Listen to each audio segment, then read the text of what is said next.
Good evening, everybody. My name is E.R. Anderson. I'm the executive director of Charis Circle. Charis Circle is the nonprofit programming arm of Charis Books, and Charis Books is the South's oldest independent feminist bookstore.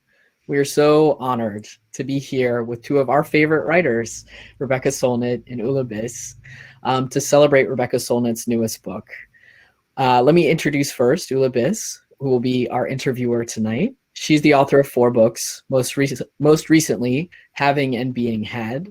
Her book, On Immunity, was named one of the 10 best books of 2014 by the New York Times Book Review, and Notes on No Man's Land won the National Book Critics Circle Award for Criticism in 2009. Her essays and prose poems have recently appeared in The Guardian, the New York Review of Books, The Believer, Freeman's, Jubilat, Baffler, Harper's, and the New York Times Magazine. She teaches nonfiction writing at Northwestern University. So welcome. We're so glad to have you here. And we're here tonight to honor and celebrate Rebecca Solnit. Rebecca is the author of more than 20 books, including A Field Guide to Getting Lost, The Faraway Nearby, A Paradise Built in Hell, and Wanderlust. She is also the author of Men Explain Things to Me and many essays on feminism, activism and social change, hope, and the climate crisis. A product of the California public education system from kindergarten to graduate school, she is a regular contributor to the Guardian and other publications. We are thrilled to have you both here. We are thrilled to have everyone in the audience. I'm glad that folks are already shouting out where they're watching from. We love to know. If you have questions, you may put them in this Ask a Question area, but I know that we are in for a real treat with this conversation. So I'm going to get out of the way and welcome to you both. Thank you. Thank you so much. How lovely to see you, Ulla. Oh, it's great to see you. It's wonderful. I'm delighted to be having this conversation, and thanks again to Charis Books for hosting this and Charis Circle. So Rebecca, I know we'll end up going all over the place, but let's, I was thinking we could start close to the book and with the title, Recollections of My Non-Existence. And some version of this title shows up again and again throughout the book, where you talk about existence and non-existence, appearance and disappearance.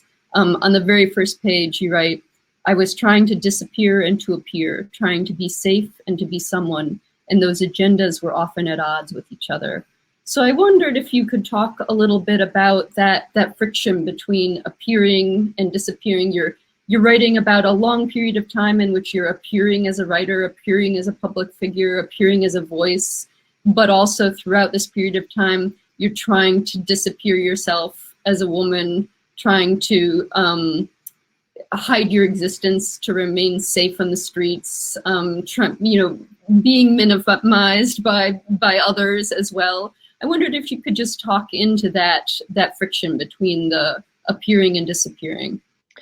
Thanks. Yeah, and the book is called Recollections of My Non-Existence because I was so, kind of on the edge of existence in so many ways. I was so poor, so thin, had so few friends, and not thin and like, oh, I am so svelte, like kind of underfed and scrawny and frail and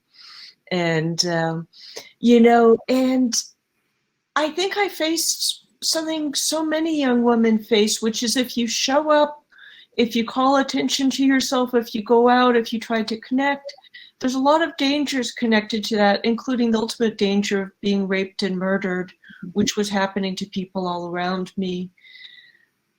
And one young woman, as we see with the case of Sarah Everall, and the response to that, the young woman who was just murdered outside London, women are always being told to be safe by not showing up, not speaking, not appearing, not being sexual. Essentially, you're never told you deserve to live in a world where you can explore and have adventures and walk the streets and talk to strangers. You're always being told, don't wear this, don't drink that, don't go to parties, don't take taxis, but don't walk, but don't take public transit, be wealthy enough to own a car or a flying carpet. And so there's just this way in which existence is so fraught that non-existence becomes a kind of refuge, but it's like disappear so they don't disappear you, erase yourself so you don't get erased. Mm-hmm. And it's such a dilemma. And of course, most of us don't do it all together. And so the book is also about this tension between the ordinary state of young women, which is being told your task is to listen and not to speak. You're subjective and not objective. You're not reliable or credible or worthy of being heard. And, and that happened to me in so many ways, particularly when I was recounting something a man had done that people didn't want to hear, and so chose not to. At the same time, I was trying to become a writer, which is staking out a public voice. And certainly when you're writing nonfiction, I think there's a way women writing poetry and fiction can be like, oh, the little darlings are full of subjective experiences and let them flutter like butterflies on the margins. But when you've decided you're going to write history and you're going to report the news, you've staked out this territory. And as a writer, having an individual voice beyond what a journalist does, also that you're staking out yourself as somebody worth having something to say. And the book in some ways is about that conflict between the very ordinary experience of young women of voicelessness, erasure, and menace, and the fairly battle-intensive experience of becoming a writer I had as a young woman. Mm-hmm. Mm-hmm. The contradictions between those two things. Yeah, and just to set the context for the contemporary context for this conversation, because some of those moments you were writing about were in the 80s and the 70s. We were in another era, but all of those moments spoke really directly to this time period we're living in. And I'm wondering if you can just set the stage for us for this current moment we're in. Right before this conversation went live, you and I were talking about some stories that were in the news currently this week. I always remember, when stories make the news, there's particular reasons why this murder, this rape, this domestic violence, this child abuse happen to be newsworthy. But you always know, 1% or 0.001% makes the news. It's going on all the time. But there were 4 striking stories in the last 6 days. The 4th and final episode of the HBO documentary about Woody Allen and the Farrow family aired. And on social media, that's relaunched the massive attacks on Mia Farrow and Dylan Farrow as people who should not be listened to, who lack credibility, who are, and all the old cliches about women as inherently unreliable and vindictive harpies and subjective and et cetera have been aired around them.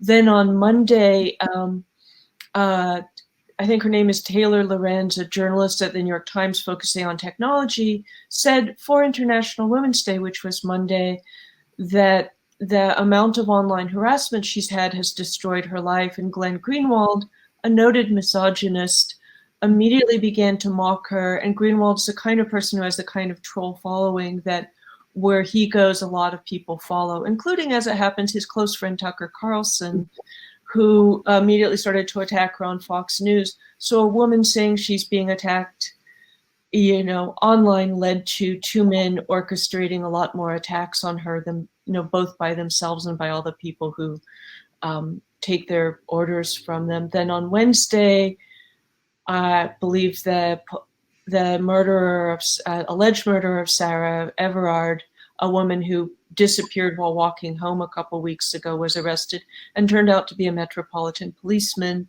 which brings up the little problem of women are always supposed to turn to the police for trouble, and the police have a very high incidence of domestic violence and other things. And then there's this extraordinary story in the Washington Post on Friday. Court was having a hearing about a domestic violence case via Zoom in Michigan, and the woman who was supposed to testify was very reticent and awkward and nervous. And eventually somebody in the hearing realized that was because her abuser, who had a restraining order from being near her, was actually in the house. And so they sent the police to arrest him because he was violating his order, and they put him back in prison. But he had intimidated her out of telling her story, it was such a nutshell case of what happens to women's voices. You can't tell your story because you're under threat, and he doesn't want you to say what happened. But that woman also got massively attacked on social media because she let him in, because she, and it's something that I've been really interested in. I've seen with the pandemic and everything else. We write men out of the story as perpetrators. Rape is, what was she wearing? Why was she out at night? Why did she have a drink or 3 drinks? Mm-hmm. How did she make this happen? Domestic violence is, why didn't she leave them? Mm-hmm. I've been seeing all these stories about mothers in heterosexual marriages in the pandemic, all written as though somehow mysteriously out of the sky, this huge burden has fallen on women. Yeah. And I've seen also lots of stories about women's lives that became terribly hard because they're doing what I think we should call the lioness's share of child care and other domestic labor. And I have yet to see a single story about, like, this is Jack, and Jack's career is doing great because he shunted all the domestic responsibility here onto Jill, who's lost her job and, or her promotion, or hasn't written any academic papers, unlike him, because they're both academics. And so there's a way not only about these stories, but how we tell these stories. It's very much in the foreground now. And you could almost pick any week for this week in misogynist violence, but this was a big week. Happy International Women's Day week to you.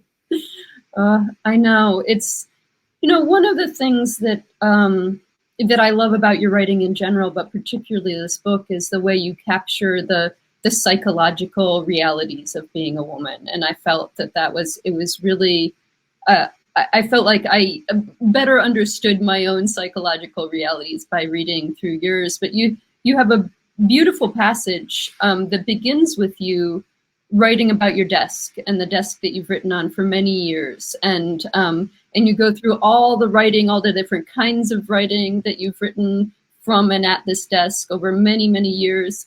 And it's, it's a reminder to me that that some women, particularly white women like yourself and me, have gotten all these opportunities to write, to do creative work.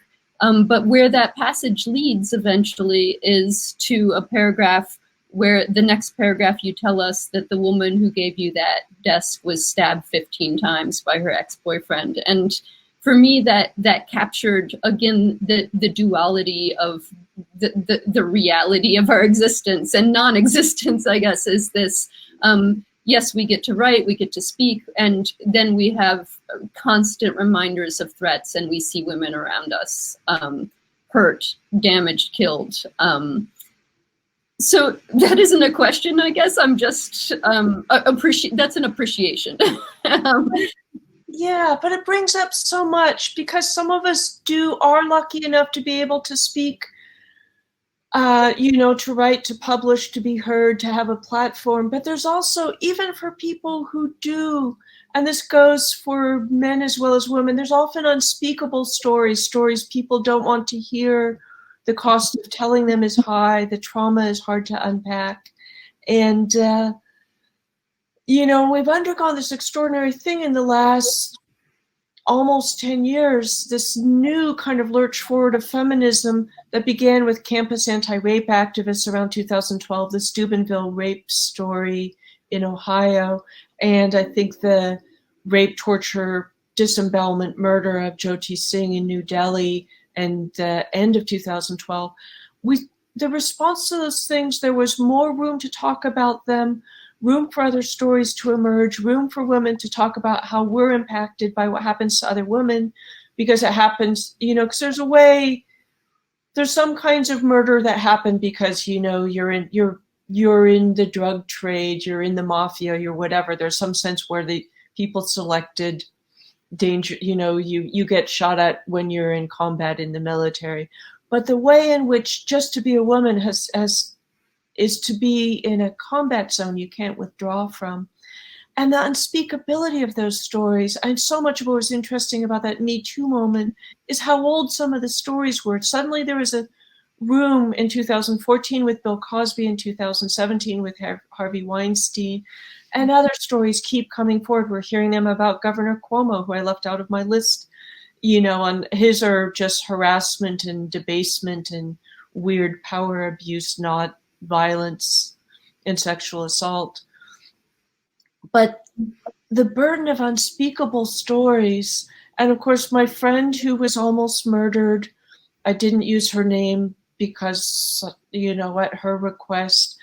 And she was almost murdered. She almost bled to death, got emergency transfusions to punish her for daring to leave an abusive relationship. And that kind of violence is so much punishment for attempting to have a voice. And, and then Taylor Lorenz, the journalist who just spoke up, tried to speak up, I think, in solidarity about online harassment, which often leads to threats and doxing and other things that interfere with your ability to feel safe, do your work, etc. And that these two men jumped on her to trivialize it and amplify it. You and I have platforms, but even white women, even this woman with a job at the New York Times, can face this, these forces that want you to remain silent. And I'm seeing, I saw a friend post a really stupid thing that blames, the woman for getting Cuomo in trouble, like they have the responsibility to remain silent and protect him. So yeah, the storytelling business is fraught. And it's also so interesting, and there's also a lot of victims of sexual abuse who aren't female and who are finding space for their stories sometimes for the first time. But I also always think in these moments, we have opened up space to recognize things around race, around gender, and sexuality and other forms of discrimination. But what is it we see all these things and have names for them and room to have conversations about them, tools for understanding them we didn't have sometimes only 5 years ago. What is it we still don't see that we'll see in 5 or 10 years? Mm. Because one of the really annoying things that happens in this culture is people sometimes think that they're the wokest woke people who ever awoken, and that we've arrived at some final state of total awesomeness and get it all now. And I always want to have a certain humility that we can see things we couldn't see, but we have to assume there's more that goes unsaid. We're hearing stories that haven't been told, but the supply of untold stories is still far vaster than those that are told. And we still will be having to find new ways, new language, new voices to tell the stories that haven't been told yet. Mm-hmm. One of the things I wanted to talk with you about was a book that was hugely important to me as a young writer. I think I must have read it at 20 or something. Carolyn Kilbroon's book, Writing a Woman's Life. And she was a literary critic. I think she was the first woman to be tenured at Columbia University. And then she also wrote mystery novels under a pseudonym, but because she thought she would not be tenured if it was known that she wrote mystery novels. But this book is her, she reads as many autobiographies by women as she can find and does a kind of study of them. And it's, for me as a young woman, it was an amazing, and a young writer, it was an amazing document. And one of the things she notes two patterns that she sees throughout all these autobiographies. One is that women were rarely taking credit for their own accomplishments. So it was, they always found ways of telling their stories that made them seem like, passive recipients of their own fates. And so she noted that, but the other thing she noted was the remarkable absence of anger. And so she noted that in all of these different lives that she was looking at, there were all different emotions expressed, but anger didn't make it to the page in women's tellings of their own lives and experiences. And maybe just to mark some progress, that book was written in 1988.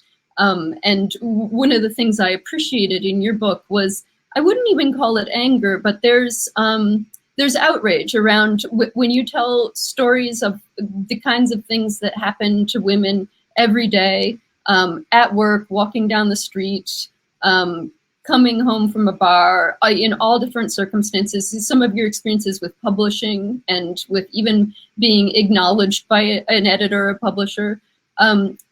These are all told, you don't normalize these experiences. And it's you cast them as outrageous. So they're both common experiences, but they're outrageous experiences. And for me, that was one of the gifts of this book, was that the permission to see these things as outrageous and as something that one can and should feel anger and outrage about. I don't know if you want to step in there. I have more thoughts on that, but go ahead. I have such a complex relationship to anger. I grew up with angry parents and have seen how destructive it can be. And there's a stereotype as feminists as anger. I think all the stand-up comedians we produce have gotten over the idea that we're also humorless. And I've also tried to distinguish, because there have been some feminists now treating anger as this magic superpower women just need to unleash. And I think that word covers so many different things. I think there's a kind of indignation I have about this stuff, this refusal to accept it. And it's not anger in the, anger is so close to rage, which is so close to hate.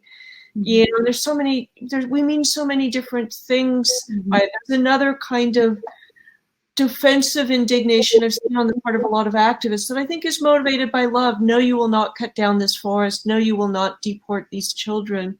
Mm-hmm. That's very protective, and it's ultimately love-based versus hate-based.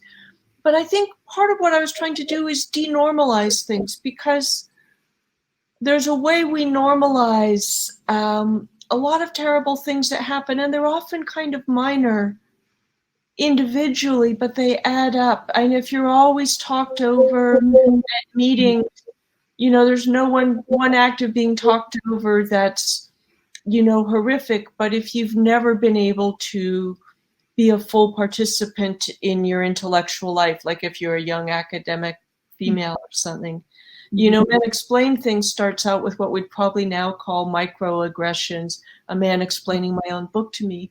And what was really shocking for me, and I talk about it in the book, I recount the circumstances in which I sat down to write that essay in the spring of 2008, 13 years ago, is that I thought myself I was writing a story about an essay about something that was annoying, and the essay had a life of its own. It had somehow gestated and generated without me quite fully understanding it. And what came out on the page shocked me in a way, because I went from a story that in some way is annoying but also ridiculous, of a man explaining my own book to me, to a story I'd heard when I was much younger. I had a boyfriend whose uncle was a nuclear physicist in Livermore, where they make nuclear weapons.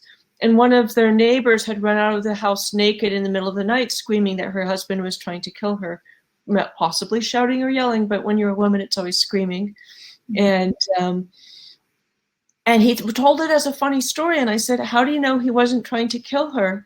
And he said to me in this very patronizing way that basically that he assumed upper middle class white people do not include homicidal husbands, but do include crazy wives.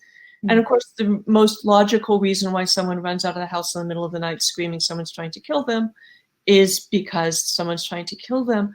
And you can see women die all the time of not being able to tell their story.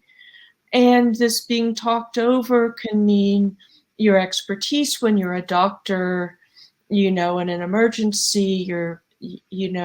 We've had a lot of interesting things where women in government bringing in intelligence. There was a woman in the FBI trying to call attention to the Al-Qaeda's threat before 9/11.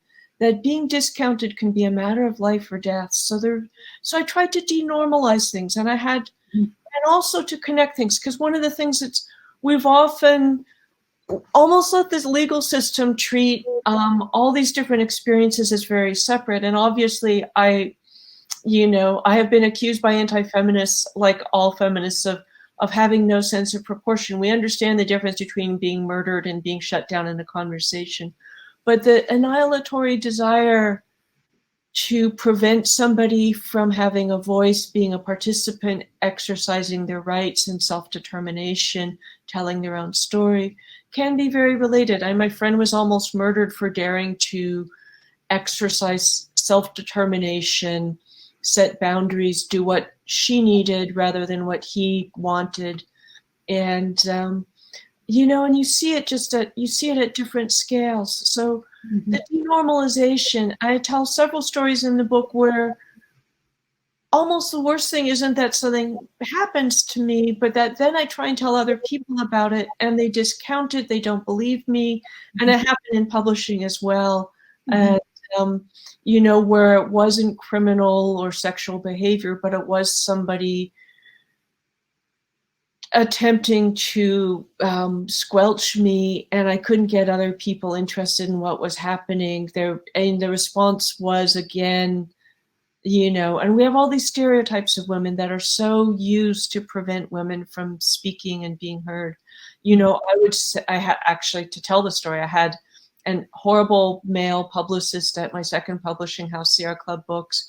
He did everything in his power to suppress what I thought was a fairly significant book, and about the unseen wars, the nuclear wars that weren't supposed to have begun yet, and the wars against Native people that had never ended, and the way these two wars coexisted in a present that felt unrecognized and unseen. And this was early in this sort of environmental justice era, in 1994. He told me I had been booked into a lot of bookstores that it turned out he had never called. He sent me on a 7,000-mile road trip to a lot of destinations that didn't actually exist, and every radio. And then we had booked a lot of activist events, since there's an anti-nuclear book, and radio programs and stuff. And he'd be like, "Oh, FedEx must have lost the book," when it was clear he hadn't sent the book to the radio station, so they didn't even know how to interview me. So, and the problem wasn't that there was one destructive man. The problem was I'd been complaining about him the whole time, and everyone had just been like, "Oh, young lady writers are just so overwrought and emotional. There, dear. I'm sure adult male is very competent, and go away. We're not listening to you." And that experience of turning to somebody else to say this is happening is almost worse than one person. It's the problem isn't one person doing it, but a whole surround of people who don't want to listen. And it's interesting. I hadn't thought of it that way, but almost the antithesis of that is, a story I tell about being followed down the street in the middle of the night in a lonely suburb by a man who's like 18 inches behind me, telling me it's the most effective gaslighting I've ever experienced, that I'm not being followed. There's nothing abnormal happening, that I shouldn't trust my own perception, and just doing this incredible job. And, and this is why young women are so vulnerable. We're taught to let other people set the standards, determine what's real and true and right and appropriate and stuff. And then a guy pulled up and asked me if I wanted a ride. And the would-be rapist following me said, "You're not going to get in a stranger's car, are you? That's the most dangerous thing you can do." But the fact that this man kind of listened to my fear and offered me, that decision is, there are other figures who do that, but that unlistened to-ness. We call women voiceless all the time, but we all have voices. We don't always have places in which it's safe or useful to use them. And this, of course, goes doubly for women of color, and trans women, etc. And so that hierarchy of voices, that systematic silencing or discrediting so much of what I'm interested in, and something I've tried to write about a lot. And I should say, I wanted to speak to something you said earlier. I wrote this book partly because, although you said I'm good at the psychology of it, and I'm very excited that you said it let you think about your own experience in a new way, what I wanted to do. Part of that denormalizing is trying to give women permission to say, it is not okay. I've spent my whole life in a world where men want to harm me, and nobody treats that as a crisis, an emergency, or almost no one, But also, I've written so much feminist work that's relatively objective, often focusing on a story in the news, looking at statistics and the broad pattern. And I felt like I'd never adequately conveyed, what does it do to you to live in a world where this menace is all around you? And I had such an intense experience of it at 19 and 20 and 21. And I really had PTSD symptoms because of it, although I'm not sure that the post is necessarily accurate for things that are never really over. Yeah. So I wanted to convey what it does to you, how that violence, even if you haven't been physically assaulted and penetrated, you've been penetrated by violence itself. It's something you have to think about. I thought about it in part by having compensatory fantasies in which I was, I overpowered my assailant and was more successfully violent. And I was sort of corrupted by violence as I imagined harming people who wanted to harm me. But just, and a lot of other stuff happened I write about, but I wanted to convey, even if the worst things haven't happened to you, because we often say either you were raped, either you were beaten, you were murdered, or nothing happened to you. And one of the key sentences for me in this book is, it gets you even if it doesn't get you. Yeah. To live in a world with this threat where it's happened to other people, where it could happen to you at any time, where where it's celebrated and played with by people like Hitchcock and De Palma and Lars von Trier in Eminem and pop songs and films and everything else. Sometimes I flip through Netflix and other things and it's like, I'm not going to watch that movie that centers on the murder of a woman, and I'm not going to watch this sort of, this rape-centered thing. And there's just so much kind of recreational violence against women in the culture as well. So that was something I wanted to convey, is to denormalize it by saying it does something very ugly and destructive to us, and that I can imagine something different, a democracy of voices, a world in which this isn't what, my great nieces who are 4 and 7 inherit. Yeah. And, so what we're working towards, I think.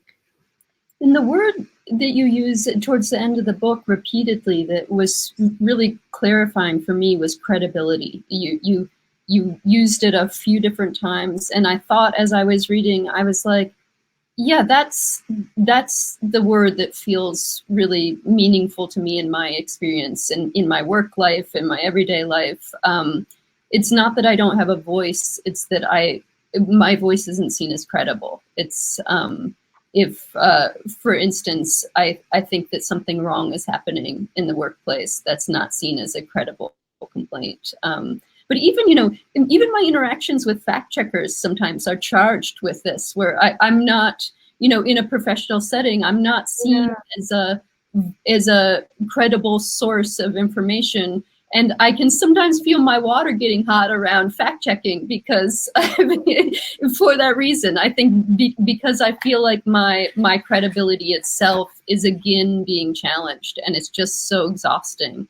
And, something you wrote kind of revealed something to me that I can't believe I haven't understood for the 20 years that I've been writing nonfiction. But I've known for a long time that I'm very drawn to nonfiction in all its possible manifestations. You write very widely across the genre. You write on the reporting end, you write on the lyric end, you're in lots of different modes. And I was thinking about how that's one of the things that's attractive to me in your writing. But for a long time, I've known that I have a real pull towards nonfiction, as that not any particular corner of the genre in particular. And I realized, it's because this is a space where I'm working out my own feelings around credibility and being a credible reporter of my own experience. That's why it's important for me personally to be working in nonfiction, is because the factual is actually so fraught for a woman in general. I started writing very young, as you did, and so it's especially fraught for someone who is young or looks young. And so that was just a useful revelation for me. So I'm just thanking you for that. The quote that I wrote down from that was, "I'm a woman who's been told at crucial times that I was not believable, and that I was confused, and that I was not competent to deal in facts." And I read that sentence and I was like, oh, that's why I want to deal in facts. That's that's it. It was just exposed to me in this book. Go ahead. Oh, that's so great that, you know, that it encouraged you to notice that it is a kind of battlefield. Yeah. And, you know, to be considered competent, and women are so hamstrung by that spoken and unspoken assumption of less competence. Because I wrote Men Explain Things 13 years ago, I've heard from women in virtually every profession, from builder, contractor, electrician to astrophysicist, you know, surgeon, etc., about being treated as incompetent in their own area of expertise. And that, you know, takes a psychological toll. It sometimes prevents you from, toll, prevents you from doing your job. But it's also so much, you know, and it's also something that happens to women. Why don't women come forward? Because we're so familiar with being just treated as incapable of bearing witness reliably. And something I write about, again, in Men Explain Things, is it took me really till I was almost 40 to overcome an experience I've had all, you know, over and over. Not so much lately. I think I've become too fearsome a creature. Being told the thing that just happened didn't happen by men who somehow thought they could gaslight and overpower me, that if they asserted they didn't just say or do that thing I was objecting to, then somehow they could even defeat the possibility of being held accountable. And there was a way I would just kind of give into that, you know, and it's interesting because we often treat it as though, you know, because you internalize that self-doubt. If you're told over and over you're not credible, you know, that's what gaslighting is. It actually does work to be told. That man following me on the street telling me I wasn't being followed was preying on that vulnerability implanted in women, which makes us weak and manipulable, that we shouldn't trust ourselves, that men are more trustworthy and objective. You know, something happens, and, you know, I think this also happens to people of color around race, where somebody white explains to them that wasn't racist, they're wrong to take offense, etc. Yeah. But, you know, but it's such a huge part of everyday life. And this is really a book about what does it mean to have a voice, to make a voice as a writer? What does it mean to not have a voice as a woman? And I love being a writer because I feel like a slightly lazy thinker the rest of the time. Writing is an assignment to think harder about something and kind of push through your own assumptions. And what does it mean to have a voice? And I kind of broke it down in the end of the book to audibility, credibility, and consequence. And having a voice does not just mean making noises. Lots of people have tried to speak about their experience, and, you know, if they dared, if the punishment for speaking was not so onerous, if they had an arena to speak in.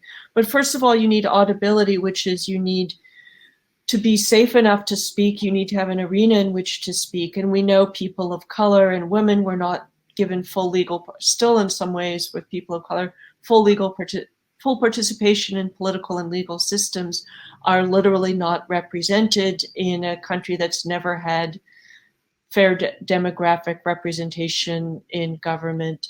Although actually the Democrats in the House are very close. It's not the perfect ethnic mix, but it's very close to the proportion of white and non-white that this country is, which is kind of amazing and unremarked upon. Yeah. And, so you need audibility. You need to be able to show up and speak up. You need, you know, and people willing to listen, because what we say when we say she doesn't have a voice, what we really mean is she doesn't have people who will listen to her. Yeah. Secondly, you need credibility, which is not as anti-feminists are asserting that we're claiming women never lie, but to enter the arena with the same level of credibility regardless of gender. And one of the things that makes me crazy is how often women are accused of lying about rape and sexual assault, when we know criminals lie about crimes. Rape and sexual assault are crimes. People who commit them lie about them like 99.9% of the time. Who's responsible for rape? Rapists, not what she was wearing or doing or where she was going. Who lies about rape? Mostly rapists. And so you need credibility. And But it was so interesting, like with a case like Christine Blasey Ford testifying against Brett Kavanaugh, is that she had audibility, she got to testify in the Senate, she had credibility for a lot of us, but ultimately she didn't have the third piece, which is consequence, where what you say matters, carries weight. Yeah. And you do have this hideous thing where women, 3% of rapes result in prosecutions and convictions, which means 97% of them don't, which means there isn't a lot of motivation for women to go through what can be a years-long hideous ordeal for testifying. I was actually talking about this book with Chanel Miller, whose own memoir about a sexual assault that happened when she was unconscious, portrays instead the years-long ordeal she had to go through because of the legal proceedings and the media attention and et cetera, and how it impacted her family and other people around her, how about 50 people's lives were really taken up with the consequence of what one man decided to do. So you need audibility, credibility, and consequence. And because of inequality of voice is why these things can happen. Something I understood as this book was coming out and Weinstein was on trial, Harvey Weinstein, for 40 years of sexual assaults against more than 100 women who until then had not had an arena in which they could have audibility, credibility, and consequence. And I realized what I was really writing about in this book, what I really want to see is a democracy of voices where everyone can be heard. And in a democracy of voices, there's only two stories you can tell about a Harvey Weinstein. Either he commits one sexual assault, the victim is able to speak up, she has audibility, credibility, and consequence in a society that values and believes women as much as men, a legal system that works for victims. And the consequences for him are so dire that he never he's taken out of the loop and there is no Harvey Weinstein movie mogul. The likely thing in a democracy of voices is it does not occur to a Weinstein that he can get away with this crime. And even though we pretend these things are crimes of passion, they're crimes of calculation about who can I get, under what circumstances, how do I get away with this, planned beforehand and then orchestrated afterwards with Weinstein's crowds and crowds of employees, top-notch lawyers, Mossad former spies hired as agents to harass and report on victims and then eventually on Ronan Farrow. And and so you can see how complete, how central voices to these other things that happen to women, and and how much changing any of it means changing, the hierarchy of voices to a democracy of voices, how central that is to the problem, how central that is to the solution. I read Men Explain Things to Me probably a couple years after it came out. I read it shortly before I finished my book on immunity. And I'm going to add this to the hundreds of stories that you've heard. The book wasn't out yet, but I was invited to give a talk at a college. And I flew there, and the college was like an hour from the airport. So a car was sent to pick me up, and I was talking to the driver of the car, and he wanted to know, what do I do? And I'm telling him I'm a writer, and what do you write about? And I said, well, I just finished a book about vaccination. And then as soon as I said that, he said, oh, I just read the most amazing article about vaccination. And he talked for most of the rest of this hour-long ride about all the interesting things he'd learned from this article he just read. In Harper's. But he didn't mention where he'd read it. And the thing that disturbs me about this story, I'd already read Men Explain Things to Me, and I was listening to him the whole time. I was like, oh no, how unbelievable. Someone else published this really great piece about vaccination in the very same month that I had one come out. And, it actually didn't occur to me until I was getting out of the car that he was telling me about my article. Only when I was getting out, I said, where did you read all this? And he said he picked up the copy of Harper's that it was in his passenger seat, and he said, oh, right here.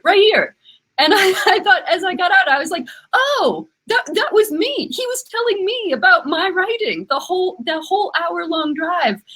But the devastating thing for me is that it had not occurred to me over that entire hour that I was being told about my work. And that realization was a little like something that I had to spend quite a bit of time with. That my first assumption was that someone else had done it and done it better than I had, of course. So rather than thinking, oh, this person is telling me about my own article, which just came out, last week. But to circle away from that, because I think you've heard a number of those stories.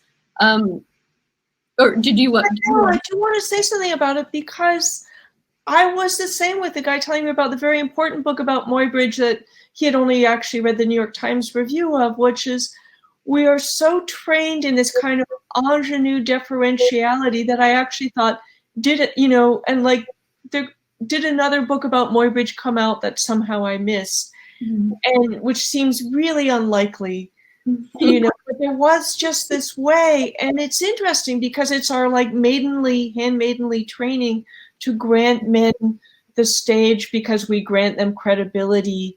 And so we treated both of these guys as men who had something to, and of course my friend Sally kept saying, that's her book to this guy. She had to say it about 4 times before you heard him. But that's something that we don't talk about enough, is all that internal training. Something I've also been thinking about with women assuming the lioness's share of work at home. How are women trained as caregivers to set other people's needs ahead of them? How are men trained to advance their own interests? Because I know so much of what happens in households is that she sees what the kids need better so often than he does. And then it becomes either she has to do the work of making him do the parenting, or she has to do the parenting, which is less confrontational a job, and often chooses that. But how do we get trained to be so deferential, so nurturing, so protective of other people, often not good at advocating for ourselves? And that can also be, and I've heard so many stories around sexual assault, both where externally the woman is told, and I saw this, so like my friend Peter Coyote posted on Facebook a really stupid screed about how these women testifying about what Governor Cuomo did are ruining his life, meaning that the responsibility for what Governor Cuomo did is not his, it's the women's to protect him and keep silent. And this is something not that he did to himself by violating well-known workplace rules and being an asshole, but that they did to him. And there's just all this kind of that mix, I think, of nurture and deference towards other people is so damaging to just the job of having a self, and having a voice is part of having that self. And when do you speak up? When do you believe because also becoming a writer is like, I have something important to say. I am qualified to say it. My version is worth listening to. And in a way, I think I was able to do that, to write as a young woman, because I was so removed. It didn't feel like I was competing on a stage. It felt like writing always does. You're staying home alone, doing something silently just between you and your computer. And then you send it out and other people decide whether anybody else will read it. But yeah, but that is an interesting story, because that's the subjective part of it, that it's easy to kind of go like, yeah, the guy, is kind of overreaching, but there's a way in which you're underreaching. Yes. That's part of it. And that's really interesting as a kind of conditioning. Yeah, I wanted to circle back around to Carolyn Heilbrunn.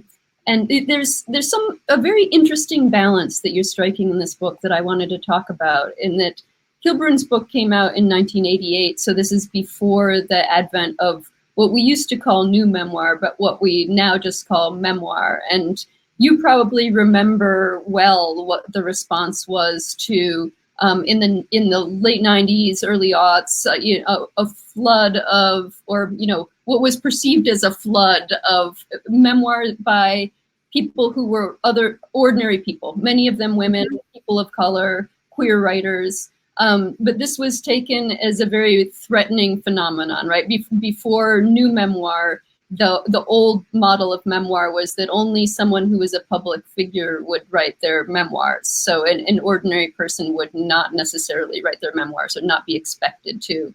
And I remember in the late 90s, early aughts, reading all these reviews where, it was as if, literature and the world were ending because ordinary women were telling their stories in memoirs, and it was the decline of all greatness. And we that moment seems to have passed. It's now like what memoir is now is often the stories of ordinary people writing about their lives. And part of what was always happening in new memoirs was that writers were insisting that their lives and experiences mattered, and they were offering those experiences as a kind of alternative to established narratives and established histories. And one of the things I think is so interesting about your book is that it's both new memoir and old memoir, in that it is like the old memoir. It's the story of a public figure and the becoming story of a public figure and a major public intellectual. But it's also new memoir in that you keep emphasizing the ordinariness of your experience, the everydayness. At one point you write, "I tell all this not because I think my story is exceptional, but because it is ordinary." And there's this element of new memoir that is like the collective I, where you're writing from your own experience, but you're writing from it because it's a shared experience. That's what imbues that I with importance, not that it happened to you, but that it happened to you and other people. And I think I just wanted to ask you about that impulse in this book to emphasize the ordinariness when you could have gone a different direction. I was also, go ahead, but I was also taken by, there's some things that are very unusual about your experience. But on one page, they all show up in a parentheses. Like, I had taken the GED at 15 and started community college full-time at 16, transferring to a 4-year college at 17. At 19, I was a senior at San Francisco State University. All that strikes me as highly unusual, but it's all within parentheses. And then you get back to talking about things that are shared, that to be shared with other women. So yeah, if you could just speak to that, maybe. And the memoir boom, I think, is such an interesting kind of tribunal testimonial. And this process that's been going on for decades of surfacing stories that were not told. And, Fannie Lou Hamer talking about trying to vote. And, the civil rights movement was partly a storytelling project. The women's movement was very specifically a storytelling project. And those encounter groups in the 70s where women got together, starting really in the late 60s, just to talk about their lives and to find out that these feelings of disempowerment, marginalization, trivialization were not, as well as domestic violence, frustration, etc., were not, were shared, gave people confidence. And I think, I think that there's been so many great trans memoirs and stories about growing up Black and gay and things like that. There's been a lot memoirs like Chanel Miller's and Roxane Gay's about, and Alice Sebold about being a victim of sexual assault. Mm-hmm. And there's a kind of comfort, but comfort is such a denigrated word, but more than that, recognition. It gives people recognition often of their own experiences when they share that experience. And I think when they don't exactly, it gives them, a kind of empath. I think empathy is, first of all, an act of imagination. You learn to be somebody. You're not Roxanne Dunbar Ortiz, and another friend of mine. Roxane Gay talks about, kind of making her body a kind of fortress against the terrible violation that had happened to her, and talks about the experience of weighing, I think at one point 500 pounds and all the things that happened to that. And there's a funny way in which I think we talk about identification, and I said years ago, We need to name schools after people like Rosa Parks, not just for little Black girls who can identify with Rosa Parks, but for little white boys to learn that Rosa Parks is really important too. Mhm. And so I think that, bringing forth all this testimony and making space for people to hear stories that hadn't been heard before about addiction, about poverty, about being undocumented, about disability, about illness, has been incredibly great. And for opening up conversation, making room for people to look at these things, and often it works by analogy where, okay, you're not gay, but there's another way in which you were, but because you were disabled, there's some analogous experience you had. So that's part of what memoir does. And I really felt like I did have a very eclectic trajectory as a writer, including avoiding high school. I was very bad at sports and unpopular in junior high school. I didn't see any reason to do 4 more years of it. And the 70s had a lot of wiggle room. So I felt like this book kind of braided together a very atypical story of becoming a successful writer and having a sort of platform to work for women to have audibility, credibility, and consequence, and to try and tell these stories about women, kind of what do I use this platform and this voice for?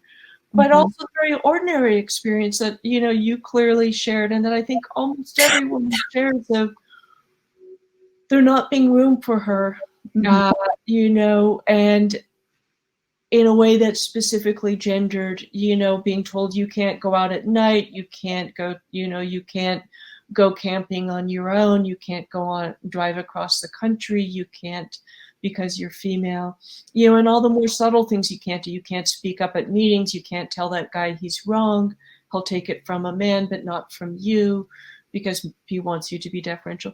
But a huge influence on me is my friend Barry Lopez, who died on Christmas Day last year, wrote an extraordinary piece, which I think is floating around online, never been published except in the LA Weekly about 20 years ago, called A Frightening Abundance of Water. I don't know if you have it or know it. I will email it to you as soon as we finish this, because it's amazing.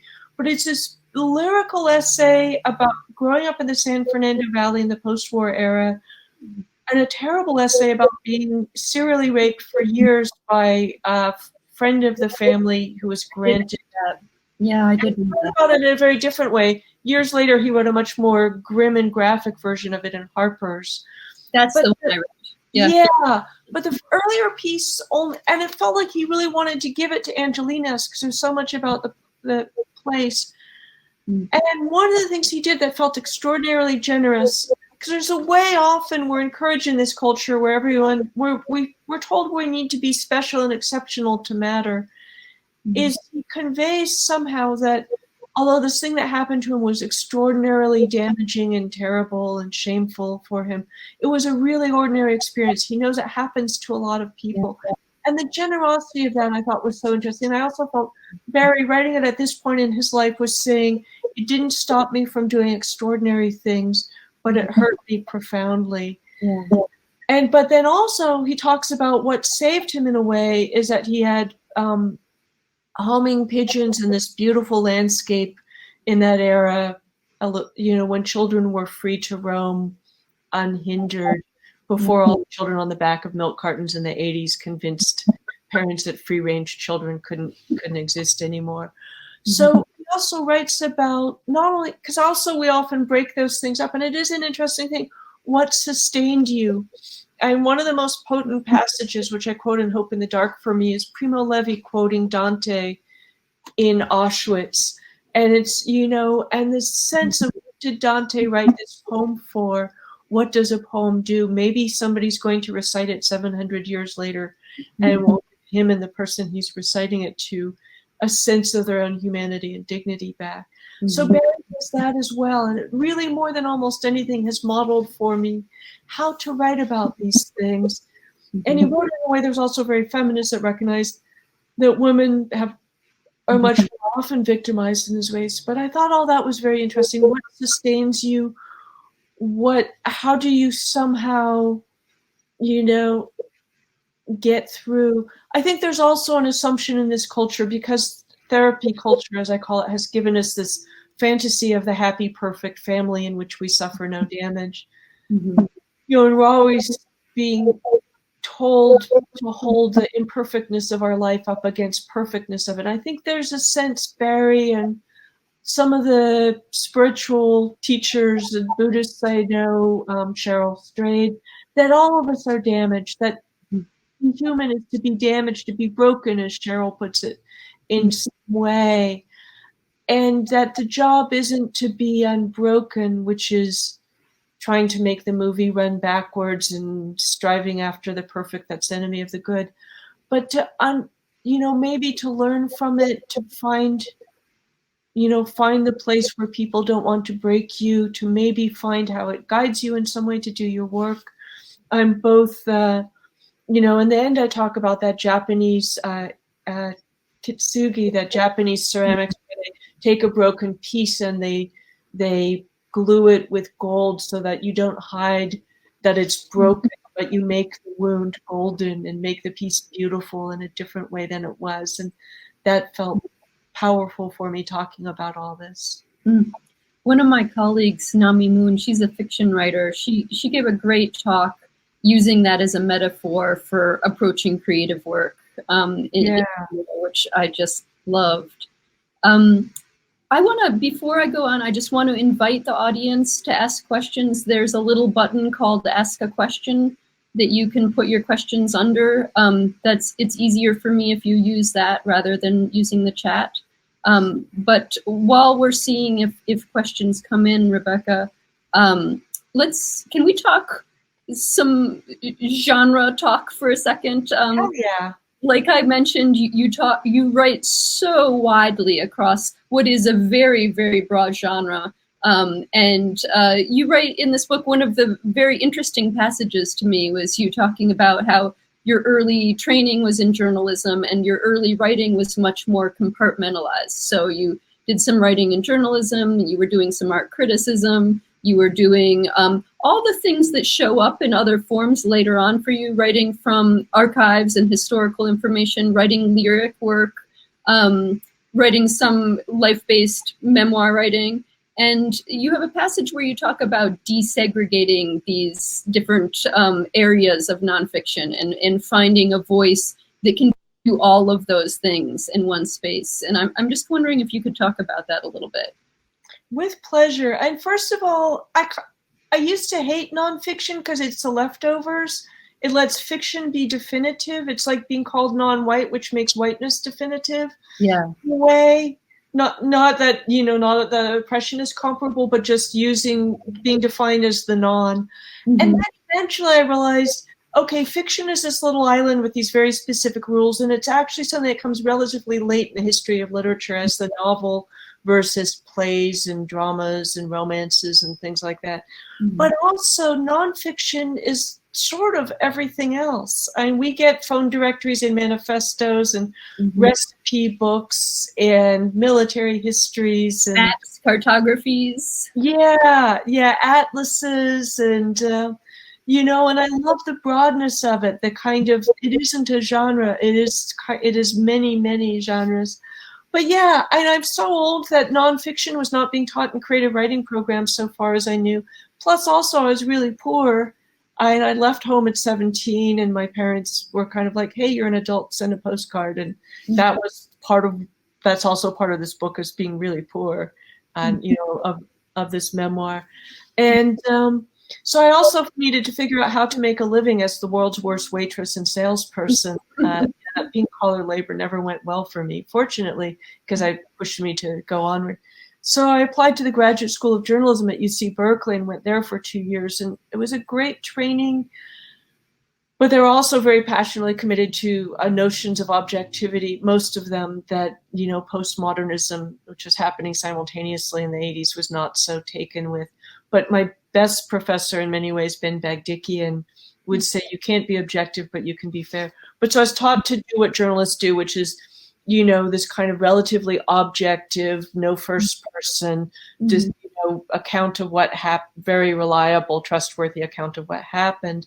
But I was also very drawn to a much more poetic and lyrical writing. I was in love with Juna Barnes and these kind of tightly wrought symbolic things. I've always read poetry which I claim for over, that was one of the exciting things, because poetry and fiction were the two big things in writing programs when I was young. So it was like they're sitting on their twin thrones. And then one day I realized fiction is about making stuff up that never happened. But most of the poets I love, the Phil Levines and Robert Haas's and, Adrienne Rich's, etc., are in a lot of ways writing nonfiction. But so I was doing, and then my first job was at an art magazine. So I was writing art criticism. I had a strong background in the visual arts, which was a great training in being an essay writer, because a review, you need to kind of like set out the premises. What is a work of art? Give some description, give some analysis, reach a conclusion. It really, these 500-word reviews were such great kind of learning your chords. And then I was doing this lyrical subject of very tightly wrought stuff, often in very neat little paragraphs that sort of stood on the page, like Japanese stepping stones across a pond or something. And it just felt like I was doing three different things, and I accepted the conventional sense that they were separate. And one of the wonderful things that happened, I've had a number of kind of leaps forward in my writing that came more or less unbidden, or it felt like I needed to do something I didn't yet know how to do, and I had to kind of like beat my head against the door until the door opened. Mm-hmm. But I was going to the Nevada test site where the U.S. had tested the U.S. and the U.K. had tested more than 1,000 nuclear bombs as an anti-nuclear activist. And I just want to put in a word for activism, as it's off, although it's always treated by non-activists as you're eating your broccoli, it's often, your ice cream sundae. It's gorgeous and exciting and brings you in touch with the most amazing people. It brought me into a native land rights movement and living on the land in beautiful remote places and remarkable people. But the test site was such a rich, dense experience. It was the history of nuclear weapons, the history of Euro-American attitudes towards the desert as empty, sterile, barren, and useless, a place where you could set off nuclear bombs and just pretend nothing happened. It was, the history of nonviolent direct action that goes back to Thoreau and civil disobedience. It was all this, it was the desert itself, which was this sublime experience of vast, open, and somewhat dangerous space, because it's easy to get lost, to die of thirst or exposure or sunstroke or dehydration in the desert. And I felt like this was, and I was getting arrested. And so there was this very political experience in this context, and this very intense sort of sensory experience of place and community. And I realized that the three ways I was writing, I needed all of them to describe what this place was, and that would eventually become my book, Savage Dreams, the one I mentioned earlier that the fucked up publicists suppressed about the Indian and nuclear wars. Mm-hmm. And that was such a breakthrough that I could use this kind of deeply meandering tone where you would sometimes be recounting a history, sometimes a personal experience or encounter, sometimes having a vivid description, that you could be intensely lyrical, while also recounting solid information. How do nuclear bombs work? What is the history of this land? What is the history of the making of the atom bomb? And stuff like that. And it was really so liberating getting out of those boxes and just letting the subject kind of dictate what the story would be. And I still sometimes do very journalistic things. And 5 years ago this month, I did a huge report for The Guardian on a police killing of a young Latino man in San Francisco, Alejandro Nieto, may he rest in power. I still do really lyrical things. There's a wonderful photographer named Megan Ripenoff who makes blue cyanotypes by letting water kind of move across the paper and filter and pattern and expose the paper. So it's like, how do I deal with this very fluid, liquid work about water lines, so that the essay for the book is 6 sentences, each of which are 300 to 500 words long. So you have that kind of flow and shoreline. The sentence is a kind of meandering shoreline itself. And I love that feeling of unboundedness. I sometimes look at people who, it's like you're a technology reporter or a science reporter, or you write strictly, this subject or this genre. And I just like, sometimes people do it beautifully and I'm glad they do it, but I kind of need the room to, but it also feels like different things need different responses. Megan's work needs 500-word sentences. Alex's death needs really straightforward explanation of why the police lied. This was murder, not a justified killing. Why racism is behind. And so yeah, and I kind of love the unboundedness of it. And, and you and I share this as nonfiction writers, that you get to make the most interesting thing for you in that moment what you do for a living. You make it your job and plunge into it. I love, the archives and the research and the finding out and understanding something more deeply too. Mm-hmm. And a memoir is funny in that you're your own subject. Mm-hmm. But I've just finished a book about George Orwell, mm-hmm. botanical, and a kind of organic gardening George Orwell in the botanical world, as well as fascism and totalitarianism and propaganda and lies. Mm-hmm. And it was great to go deep into these things and understand everything from Stalinism to, flowers better than I had before. Mm-hmm. Mm-hmm. I looked at the comments. Yeah. Apparently my camera's going off. We can still hear you. We can't see you, but we can hear you, which is the important part. Really? Because I can see me.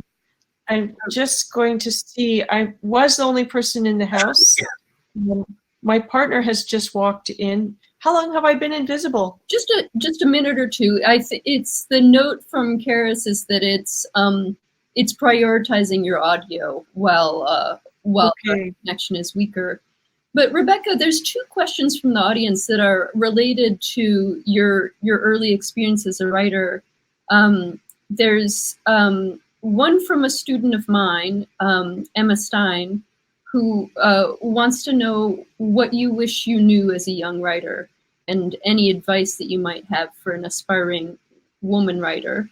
And then there's another from Marjorie Robertson, who is wondering if you had a mentor in those early years or someone who really saw you. Yeah, advice and mentors. Writing is like playing guitar. You just have to do it. And I think, teachers and schools and programs and books of advice can be really good, but there's no substitute for doing it. And it's like playing the guitar, or maybe more like playing the violin. You will make wrong notes and it will be frustrating, mm-hmm. and it will get easier. And I used to use a trick where when I felt I couldn't write something at all, I'd be like, and I use this on students a lot. I would just write a letter about what I would write if I was capable of writing it. And then it would suddenly turn out that it was in fact possible, and that would loosen me up. So a lot of it was getting out of my own way. We worry. A lot of what I think gets people stuck is that social anxiety. Do I sound dumb? Am I qualified to write? Am I allowed to do this? And I think if you're somebody who's been marginalized by race or class or gender or something like that, you are more prone to feel that way. I think white men have another problem of, I'm going to write the great American novel and it should pour out magically, mm-hmm. from the get-go and I don't have to learn anything. And some of them have to overcome that and some of them never do. Mm-hmm. And and as for mentors, I really didn't. I heard something really remarkable from an educator a few years ago, which is look at the people who are asking you for help and then look beyond them to the people it doesn't occur to ask for help, because it didn't really occur to me that people wanted to help me. I did have a couple helpful moments with teachers. A university professor got me an internship and was quite interested in me in a really supportive way. But I didn't ask for help because it didn't occur to me that people wanted to help me. It took me a long time. I kind of joke that I got mentors when I no longer needed them. In my 30s, I met both the great radical Marxist geographer Mike Davis and the great feminist environmentalist art critic Lucy Lepard, both dear friends. And because they were older and very confident and powerful and influential in what they did, they felt like mentors at the same time, that I didn't really need the kind of hands-on mentoring. But I do try and look for people who might need it and help them. I feel like as a teacher, but just as a human being, most of us need more encouragement than we're getting. And a lot of times encouragement just unshackles people to do this stuff. Because writing is something you have to do yourself. I can't do it for you as your teacher or your friend or your mentor. I can maybe help you have the confidence to go do it yourself. So I'm a big fan of kindness and encouragement and supportive words whenever possible, and try and do that. There's another question here. Let me just find it. Rebecca, could you talk about your hopes for more audibility, credibility, and consequence for women in the coming years? I love hearing you talk about hope. This is from Sonora Jha. Oh, the lovely Sonora, who's written the most amazing book out next month called How to Raise a Feminist Son. As a single mother of a feminist son. It involves watching a lot of movies, and it's a delightful combination of memoir, kind of guidebook, and sort of feminist manifesto. But,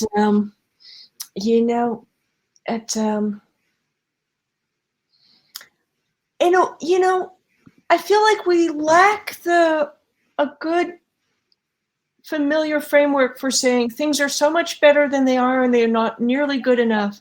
I have often found when I say things are so much better than they are, people will say, oh, you think that racism or sexism is over. Well, and it's not, and let me tell you, and then there's a tirade. But what feminism has accomplished in my lifetime, because I'm about the same age as the second wave feminist movement. If you look at the early beginnings with Betty Friedan's, the feminist mystique, and those early rumblings, and when I look at so much of my mother's rage and misery was because of her status as a disempowered, disrespected woman who for many years was a battered woman with no recourse. And I just, marriage itself is a radically different contract between equals than the hierarchical master-servant encoded in law relationship it was. So many things have changed. And even in the last few years, I myself have become so much more aware because of younger feminists. So I think we are doing the work. And part of what Me Too was about, which people keep trying to treat as a beginning of something rather than a culmination of decades of work, is that the people deciding what stories mattered were not the people who were shutting out those stories before. And I think that there's been a kind of bougie-looking feminist project that nevertheless mattered, of getting women judges or feminist judges, because they don't have to be women. Men can and do this as well. And judges, assignment editors, TV producers, the people who decide what gets funded and platformed, who gets listened to and believed. And that work's also been done by the kind of wonderful Greek chorus of social media and dismantling the myths that help silence women, that women are pathological liars and who make it up, that the victim is responsible for rape, that domestic violence is a private matter, that, and just this, and we also, making new stories, but also breaking old stories has been so much part of the work. So I feel like, also patriarchy is several millennia old. I mean, the Old Testament begins with misogyny in so many ways, the not blaming the snake for Eve, but blaming Eve for Adam, the subservience, that in sorrow shalt thou bring forth children. The Old Testament was already misogynist. So the idea that we should have completely fixed, 3,000 or so years of patriarchy, in a few decades, and if not, we're not doing enough, is not my framework. I think we've done remarkable things, and it's both frustrating that it's not over, and exhilarating that so much has happened, and those things coexist so much better than it was, not nearly as good as it should be. So I think it's happening, but I love the idea of a democracy of voices as kind of the criteria. What does it look like when, and how do we level the playing field so that this person is heard as well as, you know, this other person, so we don't automatically privilege certain categories of people or automatically shut down other categories of people. Mm-hmm. Mm-hmm. I'm gonna say there's probably time for one more question if anyone wants to throw one out there, and I'll pause a second just to give folks time for that. You know, the thing that we didn't yet touch on that was really interesting to me in this book too was your idea about adulthood being an ongoing process, not a place that you arrive, but you know, a constantly evolving state. Yeah, you write adulthood is a constantly changing condition. You also write childhood fades gradually in some ways, never ends in others. Adulthood arrives in small, irregular installments, if it arrives. And I'm wondering if you want to add anything to that. I found it that again felt very true to me and true to my experience. Yeah, and obviously we need some sort of legal standing for when people become adults. And it's interesting we separate being old enough to vote and do some things from being old enough to drink, you know, which recognizes that, you know, you don't just suddenly become completely different. But, you know, somebody who's 19 was an adult for 18/19ths of their life. I was a child for 18/19ths of their life. And it's so different even than, you know, being 38, in which case you've been, oh, I'm doing my math wrong, 36, in which case you've been a legal adult as long as you've been a child. You know, you accumulate knowledge, and young women are preyed on because they have that unsureness and inexperience and self-doubt, which is often seen as synonymous with being attractive, which means that being competent and confident is unattractive in women, which says a lot. But it is, you know, you learn if you're capable of growing, you're growing all the time, you're learning all the time. One of the things I've really enjoyed about getting older is letting go of some things, including like not caring what a lot of people care, what a lot of people think. And I feel like I wasted a lot of my youth worried about what people thought who maybe I didn't even like or value or care about. And, you know, in this way, but if they thought I was ugly or stupid or wrong, somehow it preyed on me so much. And now, and that's also being trained that other people set the rules. And, so yeah, and you know, and you also see people who are very wise and mature and at ease with themselves at 15, and people who aren't and are full of unhealed, unexamined injuries at 50, and there are no rules. And, you know, in a way, it's like comparing, you know, a poppy and a redwood tree. They have different schedules, and, you know, our emotional. I was also somebody who's intellectually very forward and emotionally very backward. So different parts of us mature at different ages. And, but I think it's just useful both in that you're not done yet. You're never done yet until, you know, you're dead.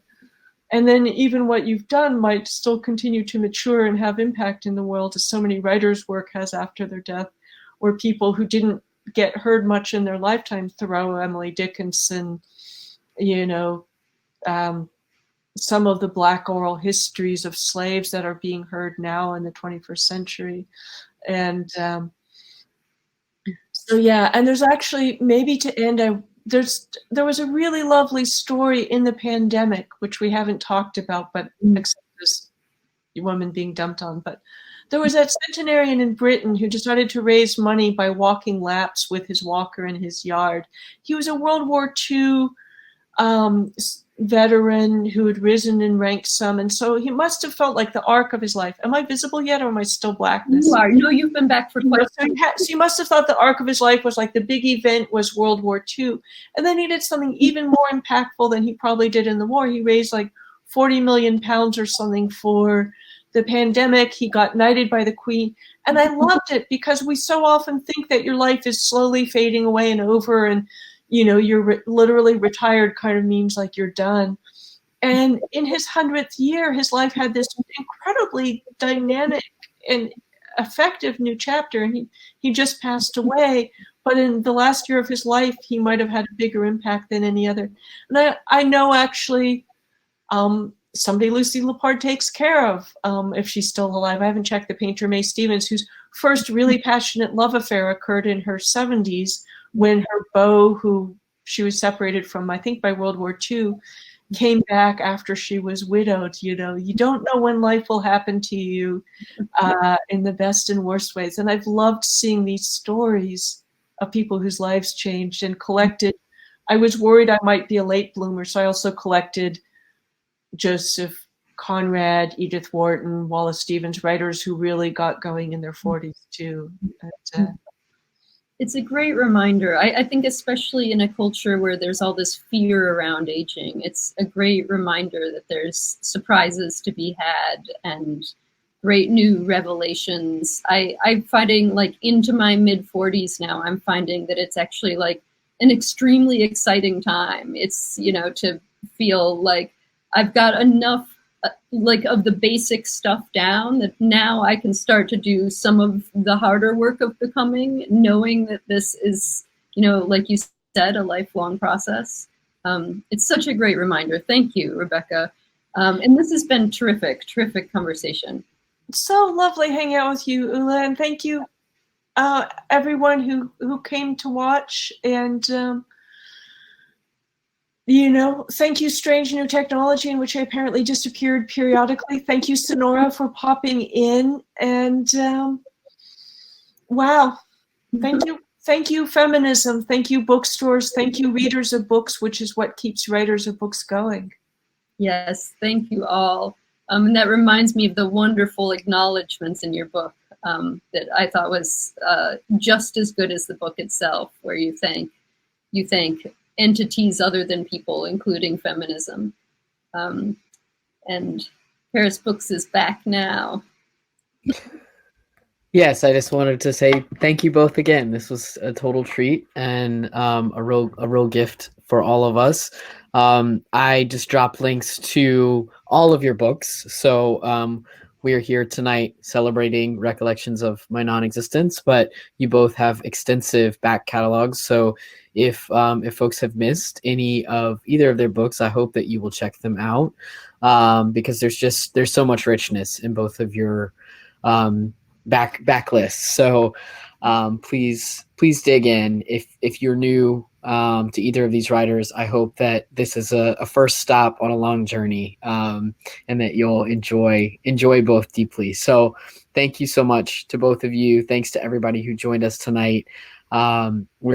These are the kind of conversations that Charis exists to promote. So I really am grateful to you both. Thank you, Feminist Bookstores. And Ula, you're one of my favorite essayists, and everyone should read her work too. And I can't wait to get my hands on your next one. And I'm so glad you're there. Oh, thank you. And thank you so much for doing this. Oh, it was absolutely my pleasure. It's such an honor to get to talk with you about this work, and thank you for putting it out there for the rest of us. And and thank you for the entire body of work you've created. It's all been important to me. I just realized who's been behind me the whole time. Yes. He's a doctor. This is his medicine Buddha. I'm just going to give to him. So. No, I loved it. The Buddha was peeking over your head the whole time. Yeah. It's very odd doing this from someplace other than my own home, but you know, he went on a long bicycle ride and it all worked out well. Perfect.